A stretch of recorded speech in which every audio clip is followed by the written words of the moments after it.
कर लिए थे इसमें हम लोग प्रश्नावली 4.2 कर रहे थे। इसमें कहां तक आपको डाउट है, मतलब कहां तक हो गया था ये बताइए।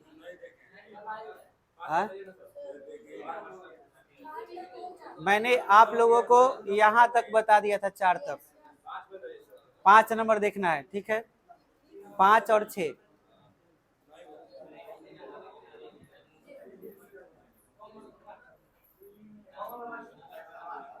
हाँ ध्यान दीजिए, 5 6 करा दे रहे हैं तो कल आपका 4.2 चेक हो जाएगा। 4 1 चेक करवा लिए हो तो 4 1 और 4 2 कल चेक करा लेना। और अभी आपको बता दिए हमको पूरा वीडियो किसमें। अरे तो हिंट्स में भी वो समीकरण निकाल के दिखा दिए हैं तुमको। तो समीकरण जब निकाल दिए हैं तो एक्स का वैल्यू निकालने के लिए नहीं है बताए थे। आए? क्या चीज वीडियो देखे हो? अरे उसमें हम सब माना कि x+1 x+2 ये सब बताए थे। अच्छा तो अब बोलो इसमें डाउट है तो बोलो बता देंगे। 3 नंबर में कोई प्रॉब्लम है कि बता दें? देखो 3 नंबर ही देखो, चलो बताओ सबसे पहले क्या माना जाएगा बताओ इसमें।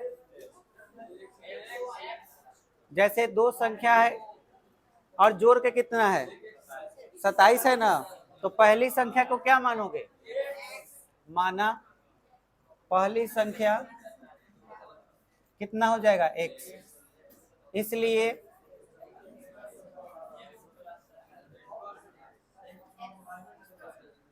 बोलो भाई x+27। चंदन जी खड़ा रखिए, कैसे होगा x+27 बताएंगे जरा, ये कैसे आप माने हैं ये बताइए।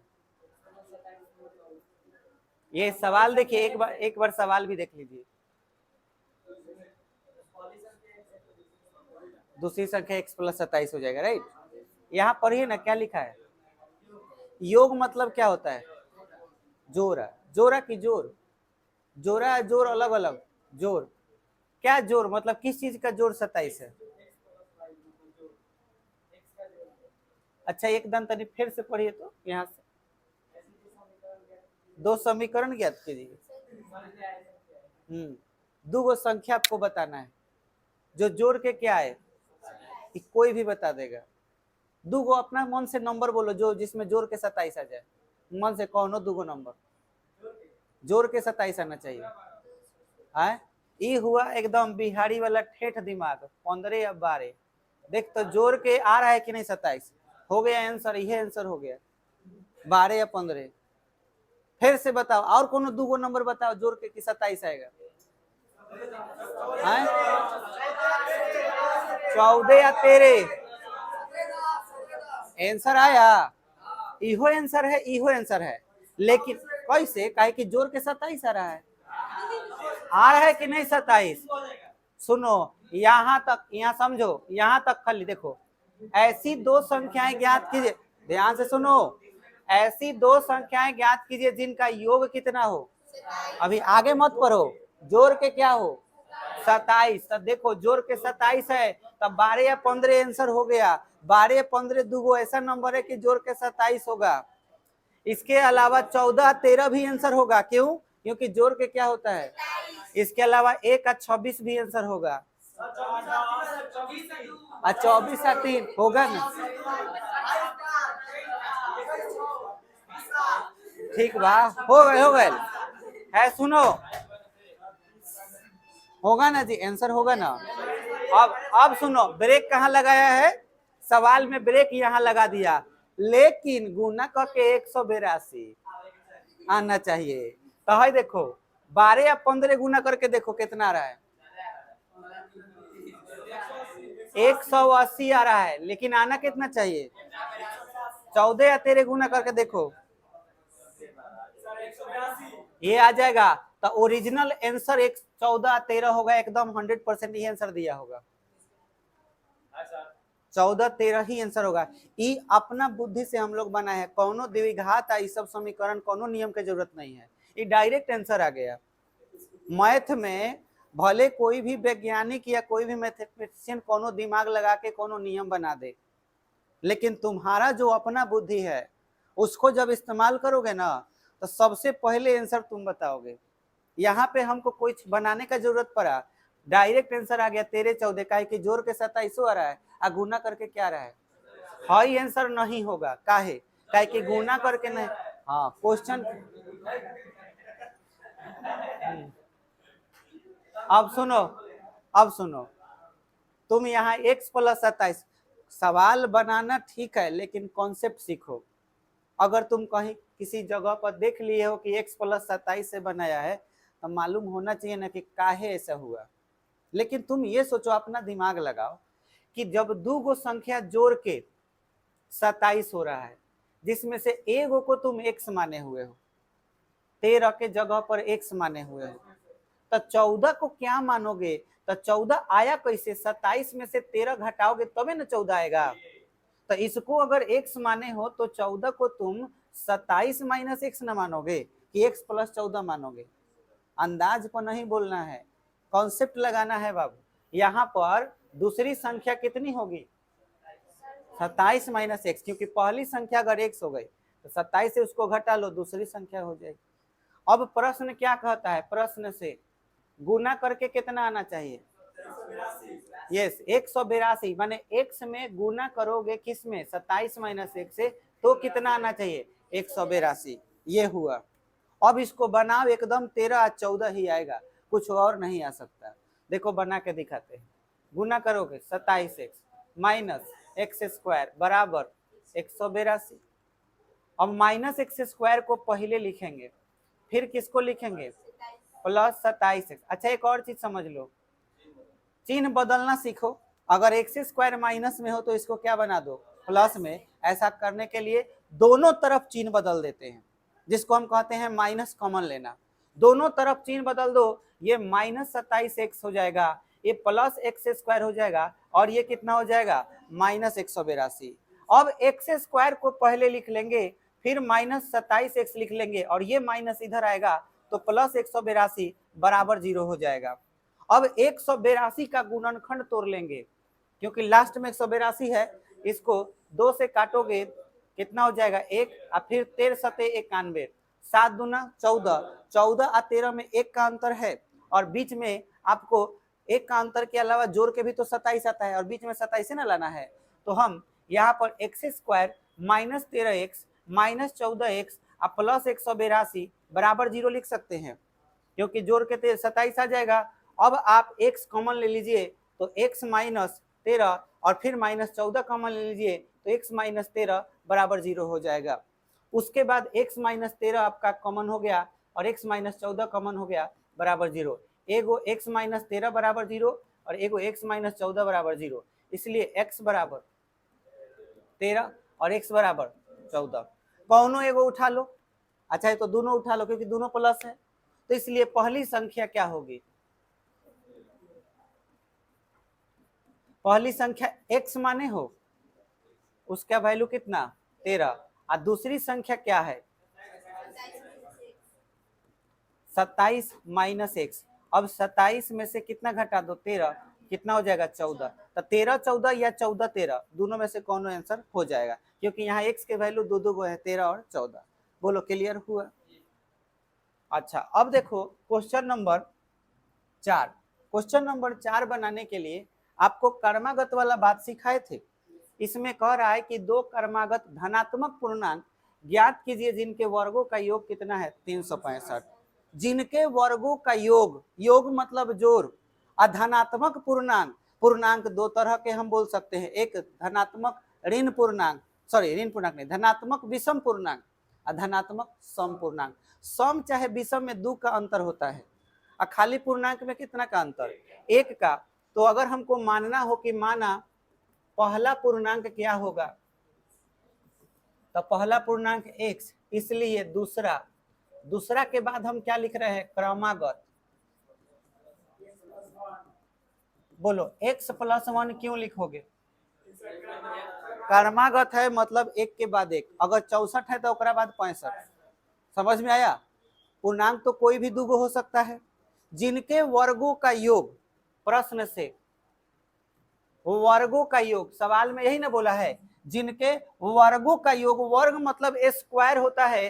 पहला संख्या x है तो इसका स्क्वायर x स्क्वायर, दूसरा संख्या x प्लस 1 है, इसका भी स्क्वायर कर देंगे, और योग मतलब बीच में प्लस का चिन्ह कितना के बराबर है, 365 के बराबर, तो बराबर में 365 लिख सकते हैं। अब आप देखिए ये एक्स स्क्वायर है, इसको a प्लस बी के होल स्क्वायर पर तोड़िए तो a स्क्वायर प्लस 2ab करिए, चाहे b स्क्वायर कीजिए, 2a के जगह पर x, b के जगह पर 1, आप प्लस b स्क्वायर मतलब 1 का स्क्वायर, आप प्लस 365 उधर जाएगा तो माइनस 365 बराबर में 0 हो जाएगा। एक्स स्क्वायर 2x स्क्वायर, ये गुना करोगे तो 2x हो जाएगा, 1 से 365 घटाओ माइनस 364 बराबर में 0। जब कभी तुम्हें तीनों पद में लगे कि कोई चीज कॉमन है तो उसी से दोनों तरफ भाग दे देते हैं। 2 से कट जाएगा कि नहीं, तो मन ही मन 2 से दोनों तरफ भाग दे दो, दोनों तरफ अगर 2 से भाग देगो तो 2 एकम 2 कट गया, क्या हो गया एक्स स्क्वायर, फिर 2 एकम 2 तो एक्स, इधर भाग दे दो आए 182। अब बोलो ये बन जाएगा कि नहीं, अभी अभी इसका फैक्टर भी निकाले थे 13 14, तो बस 14x माइनस क्या लिख देना है 13x, और इस तरह से x का मान आ जाएगा। बना दे कि बन जाएगा, आगे कर लोगे, हो जाएगा ना, तो नहीं हाथ उठाओ तो कितना लोग कर लेगा, देखते हैं, सोच समझ के हाथ उठाना, नहीं तो कल अगर पूछ दिए तो बर्बाद कर देंगे मार के। तुम लोग जी नहीं करेगा, नहीं हो पाएगा, नहीं पढ़ा है सभी, चलो ठीक है, बना लिए हो, चलो बताओ क्या लिखोगे। 182 का फैक्टर तो रहा है अभी अभी 13 और 14x माइनस 13x माइनस 182 बराबर 0। अब कॉमन ले लो, x कॉमन तो x प्लस 14 माइनस 13 कॉमन ले लो, x प्लस 14 बराबर में 0।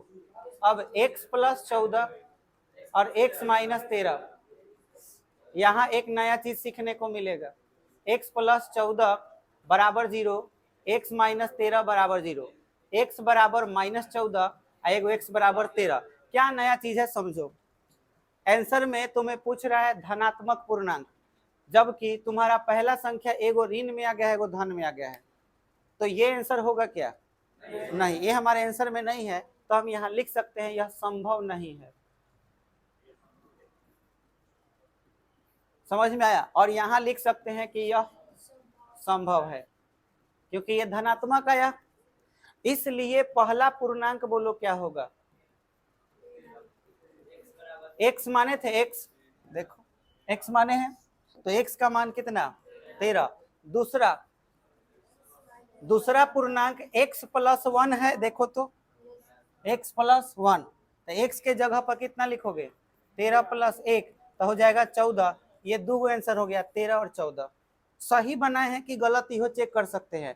फिर से सवाल में याद करो क्या लिखा हुआ था, पहले दो क्रमागत पूर्णांक के वर्गों का योग कितना है 365, पहला 13 है तो 13 का स्क्वायर प्लस 14 का स्क्वायर, 13 के स्क्वायर 169, 14 के स्क्वायर 196, जोड़ के देखो 9 6 15, 6 9 15 1 16 2 1 3, आया कि नहीं, इसका मतलब हम सही बनाए हैं।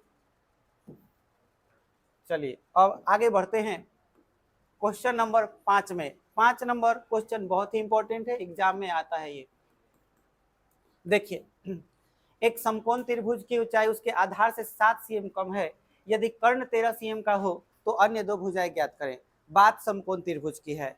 समकोण त्रिभुज में सबसे मेन चीज आपको ये मालूम होना चाहिए कि कर्ण कौन, लंब कौन, आधार कौन, ठीक है, इसके बारे में जानकारी होनी चाहिए। तो इसके लिए बहुत ही आसान सा तरीका है, जिस कोण पर तुम अपना उंगली धो दोगे उसके हिसाब से तुम्हें ध्यान देना है कि मान के चलो कि यहाँ तुम अपना उंगली रख दिए तो इसके हिसाब से तुम ठीक सामने तीर चला दो, समझ में आया, जिसको तीर लगेगा वही लंब होगा, बात बुझाया, और जिसको तीर नहीं लगा वो आधार होगा, और जो सबसे बड़ा होगा वो क्या होगा कर्ण। बात क्लियर हुआ, याद रखना है कैसनो अगर समकोण त्रिभुज हम बना दें जहां उंगली रख दो, यहां उंगली रख दिए, अब तीर इधर चलाना है, इसको तीर लग गया तो ये क्या हो गया, लंब। जिसको नहीं लगा वो क्या है, आधार। लंब जैसा जो दिखे वो जरूरी नहीं कि लंब हो, समझ में आया। अब जैसे हम नाम दे दिए ए बी सी, कहे कि ए के हिसाब से लंब कौन, तब बी सी, सी के हिसाब से लंब कौन, तो ए बी। अब बुझाया, यानी लंब की परिभाषा किस बात पर निर्भर करती है, कोण पर। समकोण त्रिभुज में लंब किस बात पर निर्भर करेगा, कोण पर। पी क्यू आर, समकोण में ये आर के हिसाब से लंब कौन होगा, तब पी क्यू होगा। क्यू आर पी के हिसाब से लंब होगा, और जो सबसे बड़ा होगा वो क्या कहलाएगा, कर्ण। अब इसमें एक रिलेशन होता है, कर्ण को हम लोग एच से सूचित करते हैं, लंब को पी से सूचित करते हैं, और आधार को बी से सूचित करते हैं। हाइपोटेनियस, परपेंडिकुलर, बेस, ठीक है। और h बराबर फॉर्मूला होता है P square plus B square का रूट ओवर, या बोल सकते हो एच स्क्वायर बराबर P square plus B square. कर्ण का स्क्वायर बराबर लंब का स्क्वायर जो आधार का स्क्वायर। बोलो याद रहेगा, ये पाइथागोरस प्रमेय है। अब क्वेश्चन नंबर 5 जो तुम सॉल्व कर रहे हो, इसमें क्या कह रहा है उस पर बात करते हैं। समकोण त्रिभुज जब बोला तो तुरंत एगो समकोण त्रिभुज बना लो, और अपने मन के हिसाब से किसी को लंब, किसी को कर्ण और किसी को आधार समझ लो। समझ में आया। जैसे ये मेरे लिए कर्ण हमेशा होगा, क्योंकि सबसे बड़ा भुजा तो यही है, ये बात बुझाया। इसके लिए हम इसको मान लेते हैं थोड़ा देर के लिए, क्या है लंब, ये क्या है आधार। इतना लिख लिए। याद रहे लंब को ऊंचाई भी कहा जाता है, जिसे हम लंब कहते हैं उसका दूसरा नाम क्या है, ऊंचाई। आगे पढ़ते हैं। त्रिभुज में ऊंचाई का प्रयोग किया है, तो जहां लंब है उस जगह पर मुझे क्या लिख देना चाहिए, ऊंचाई। समझ में आया। मन करे तो बराबर में और क्या लिख सकते हो, लंब भी लिख सकते हो। चलो आगे बढ़ते हैं। आधार से 7 cm कम है, आधार से 7 cm कम है कौन, ऊंचाई आधार से 7 cm कम है। ये याद हो गया लाइन, क्या कम है, कौन कम है। इसको फिगर में उंगली रख के पढ़ेंगे। ऊंचाई जब बोलेंगे तो ऊंचाई पर उंगली होना चाहिए। ऊंचाई आधार से 7 cm कम है, कौन कम है, ऊंचाई आधार से, ऊंचाई आधार से 7 cm कम है। कौन बर हुआ, आधार बर हुआ। ये आधार बर है, ये बड़े मियाँ है और ये छोटे मियाँ। समझ में आया। तो मानते किसको हैं, छोटे को कि बड़े को, छोटे को मानते हैं नालायक। तबे ना बड़ा को जोड़ के निकालते हैं। जैसे मान के चलो है कितना है, बड़े है कि छोटा है। मान के चलो ये 5 है तो ये कितना 12, सुअर कहीं का 7 ज्यादा है, 7 ज्यादा है तो 7 ना जोड़ेगा 5 में। अच्छा अगर ये 9 है तो ये कितना होगा 16, कैसे लाया, बुझा गया। अगर ये x है तो ये कितना, बस हो गया। देखो x प्लस 7 है, x हो गया। किसको मानने की जरूरत पड़ी, ऊंचाई को, छोटा को यानी कि ऊंचाई को। ऊंचाई इसके आधार से 7 cm कम है। तो चलो क्लियर हो गया, इतना बात बुझा गया। कर्ण कितना है, यहाँ कर्ण के बाद यहाँ 13 बराबर में लिख दीजिए, 13 cm लिख सकते हैं आप। अब कह रहा कि अन्य दो भुजाएं ज्ञात कीजिए। भुजाएं तो यही है आधार और ऊंचाई, यानी x निकालना है और x प्लस 7 निकालना है। तो हम क्या करेंगे, सबसे पहले जो माने हैं वो बात लिखेंगे। क्या लिखेंगे, माना ऊंचाई बराबर x, इसलिए आधार कितना x प्लस 7, और कर्ण कितना है 13 सेंटीमीटर है ना। अब लिखेंगे पाइथागोरस प्रमेय से। एक बाद से इतना लंबा ना लिखे हम पाइथागोरस, पा लिख के सुना लिख देंगे तो ऐसे क्या हो जाए पाइथागोरस। समझ में आया। आप प्र लिख के सुना लिख देंगे तब प्रमेय हो जाएगा। लिखिए देखा शॉर्टकट में पाइथागोरस प्रमेय से। नहीं कुछ लोग को लगेगा क्या पाप का है, लिख दे रहे का, मैं तो कहेगा कि का हो गया ये सब। नहीं मिटाए, देखो आगे फिर। पाइथागोरस प्रमेय क्या कहता है? कर्ण का स्क्वायर बराबर लंब का स्क्वायर जोड़ आधार का स्क्वायर। कर्ण के जगह पर 13 का स्क्वायर, लंब मतलब ऊंचाई है ना, तो एक्स स्क्वायर, आधार मतलब एक्स प्लस 7 इसका होल स्क्वायर। 13 के स्क्वायर करेगा 169 बराबर एक्स स्क्वायर।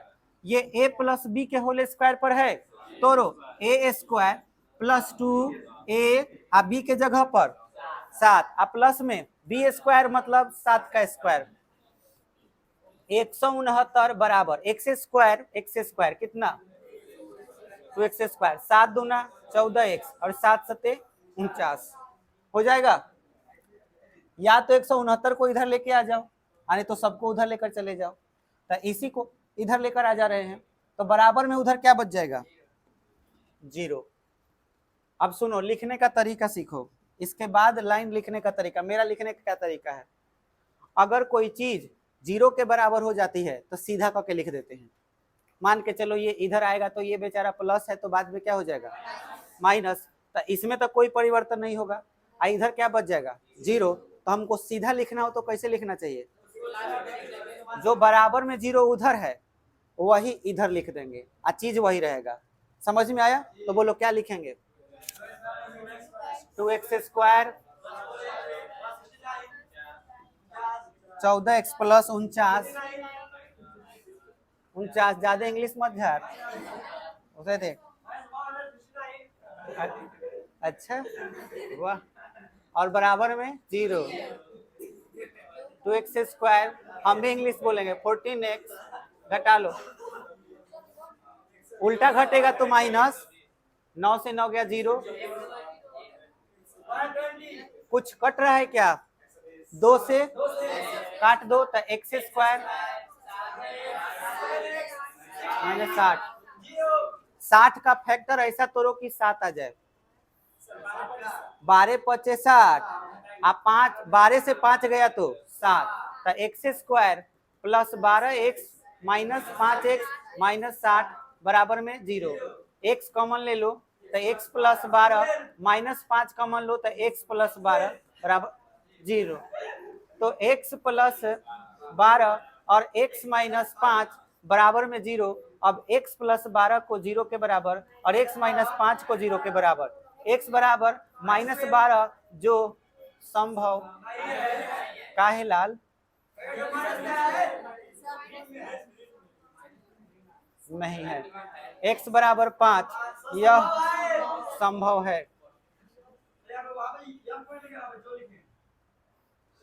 तो क्या हो जाए? हाँ सुनो, अब ऊंचाई और आधार निकालना था, तो बोलो ऊंचाई क्या हो जाएगा? इसलिए ऊंचाई x बराबर 5 सेंटीमीटर, आधार x प्लस 7 था तो 5 प्लस 7 बराबर 12 से घुमा फिरा के 12 ही आया आंसर। आइए लास्ट क्वेश्चन पे आते हैं, 6 नंबर। हाँ क्या? कौन चीज? कुटीर, फैक्ट्री का नाम सुनी हो? देखो कार जैसे खाना खा रहा हो ना तो कारखाना हो जाएगा, समझ में आया? फैक्ट्री कारखाना जहां पर कार्य हो रहा हो, कुछ सामान बन रहा हो तो वो कुटीर हो जाएगा। समझ में आया? तो देखिए कुटीर उद्योग कह रहा है कि एक दिन में कुछ बर्तनों का निर्माण करता है, मतलब कोई ऐसा मतलब फैक्ट्री है जो बर्तन बनाने का काम करता है। हाँ कोई भी बर्तन बना रहा है, बर्तन बनाने का काम करता है।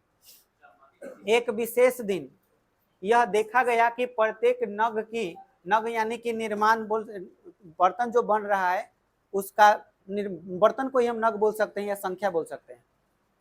प्रत्येक नग की निर्माण लागत मतलब प्रत्येक बर्तन जो बन रहा है, एक एक बर्तन जो बन रहा है, लागत उस दिन के निर्माण किए गए बर्तनों की संख्या के 2 से 3 अधिक थी। ठीक है, इतने में मिजाज हरियर आ गया होगा कि कैसे बनेगा। यदि उस दिन की कुल निर्माण लागत 90 रुपए थी तो निर्मित बर्तनों की संख्या और प्रत्येक नग की लागत ज्ञात कीजिए। कुछ नहीं बुझाया? अब स्लो मोशन में आते हैं, एकदम डिटेल में समझते हैं, पूरा डिटेल में। ऐसा है कि कोई उद्योग है, वहां पे बनता है बर्तन, और बर्तन जब बनता है तो हम लोगों से जो पूछा गया है, पहले यहाँ से जो नहीं बुझा रहा है उसको स्लो मोशन में देखेंगे।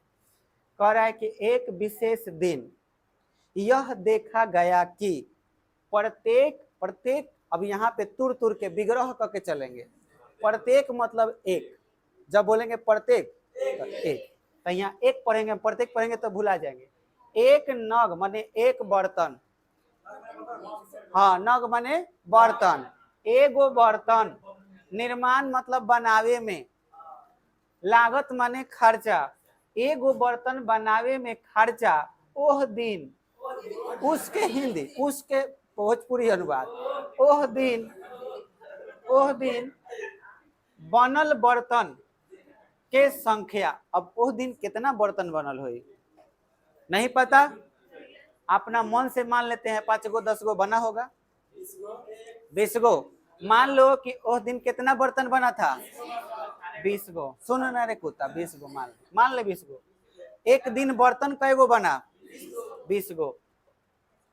निर्माण किए गए बर्तनों की संख्या के दोगुने, तो 20 के दोगुना, तो 20 के दोगुना कहनी तो कितना हो गए 40, से 3 अधिक तो 3 जोड़ दिए तो कितना हो गए 43, 43 थी, 3 अधिक थी। अब ये 43 है क्या, तो फिर से एक बार और देखते हैं स्लो मोशन में। एक विशेष दिन यह देखा गया कि एक बर्तन का खर्चा, यानी एक बर्तन बनाने का जो खर्चा था, तो खर्चा जो था उस दिन जितना बर्तन बना था उसका दोगुना से 3 के अधिक के बराबर था। मतलब उस दिन जो बर्तन बना था, एगो बर्तन बनाने के लिए बर्तन तो बना था 20 गो, लेकिन इस 20 में हर एक बर्तन के दाम कितना था 43 रुपया। तो बताओ टोटल दाम कितना, 20 से गुना कितना में 43 में। बात बुझाया? अब बोल, अब सुनो, 20 को क्या मानोगे, x मानोगे, तो एगो बर्तन के दाम कितना होगा। आइए बताओ 20 क्या है, बर्तन के संख्या, 20 क्या है, 43 क्या है, एक बर्तन का दाम, एक बर्तन का दाम है। और एक बर्तन का दाम कैसे निकाले हो, दोगुना किए हो, तब 20 के दोगुना 40, और उसमें कितना जोड़े हो 3, तो x के दोगुना करो 2x, 3 जोड़ दो, तो एगो बर्तन का दाम हुआ। अब बर्तन का एगो है x, कुल दाम निकालने के लिए गुना कर देंगे इसमें। ये बात बुझाया कि नहीं बुझाया? हाँ फिर से सुता तरे, यहाँ देख फिर से। सबसे पहले आप क्या मानिएगा, माना बर्तन की संख्या बराबर कितना, सोचो x हो गया है। अब सवाल पढ़ो, बर्तन की जो संख्या है उसमें एगो बर्तन के दाम खाली तुमको बता देना है, एगो बर्तन के दाम। अगर हम कहें एगो बर्तन के दाम 5 रुपया, तो 10 गो बर्तन के दाम कै रुपया, 50, गुने न करेगा। तो एगो बर्तन के दाम कितना है ये पता करना है। तो कह रहा है कि प्रत्येक नग के निर्माण लागत, मतलब एगो बर्तन का जो दाम है वो उस दिन जितना बर्तन बना था ना, जितना बर्तन बना था उसका दोगुना से 3 ज्यादा है, दोगुना से 3 ज्यादा, दोगुना से 3 ज्यादा। तो उस दिन कितना बर्तन बना था, एक। तब बर्तन, एक बर्तन का दाम कितना हुआ, एक बर्तन का मूल्य 2x + 3, बोलो है कि नहीं है। ये एक बर्तन का दाम है। अब बर्तन टोटल कैगो है x, तब कुल मूल्य कितना होगा, x गुने 2x + 3। बोलो x से इसमें गुना हो जाएगा। जैसे एगो कलम के दाम 5 रुपया, तो 10 गो कलम के दाम 50 रुपया। हई आपका कलम है 10 गो कलम, हई एगो के दाम है, तो गुने ना करेंगे।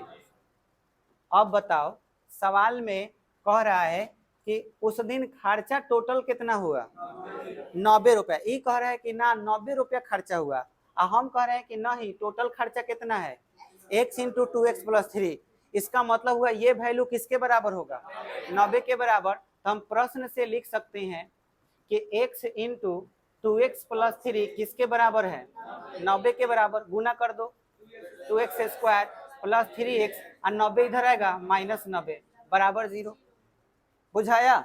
अब इसका फैक्टर तोड़ देते हैं। 2 एगो अलग से है, आई एगो आपका 90 है, तो 45 हो गया, 15 हो गया, 5 हो गया। बीच में कितना लाना है? 3। तो कैसे आएगा? 3 का 9, 9 दूना 18 और 5 दूना 10 नहीं आयल, 5 3 15 आ 3 दूना 6, 6 दूना 12, 12 या 15 भैल, 5 3 15 और 3 दूना 6 दूना 12, 12 और 15, 15 से 12 घटा लेगा क्या आ जाएगा? 3। तो क्या लिखाएगा? 2x square plus 15x minus 13x अपने नु कहले है -90 बराबर 0। x कॉमन तो 2x plus 15 minus 12 common, 12 common नहीं होगा, 6 कॉमन होगा, तो 2x प्लस 15 बराबर 0। तो हाँ चलो ठीक है, 2x प्लस 15 x माइनस 6 बराबर 0। 2x प्लस 15 न था, अरे बराबर 0, कुत्ता एकदम। x माइनस 6 बराबर 0, x बराबर -15/2 जो इतने तोरा आइबे करिए। x बराबर 6 जो संभव है। सवाल अभी नहीं के बनल, अभी सुनो क्या पूछ रहा है। निर्मित बर्तनों की संख्या, प्रत्येक नग की लागत, मतलब एगो बर्तन का दाम भी बताना है और बर्तन की संख्या भी बतानी है। तो इसलिए बर्तन की संख्या क्या माने थे? एक, तो आंसर कितना? 6। एक बर्तन का कीमत लीजिए, कीमत लिखते रहे, कितना था? 2x प्लस 3, तो 2 गुना 6 प्लस 3, 6 दूना 12, 12 3 15। सही बोल रहा था जी, 15 6 90, 90 रुपए बताइए रहा था। आंसर हो गया, 2 आंसर हो गया, खत्म हो गया। चलिए कल 4 1 और 4 2 चेक होगा।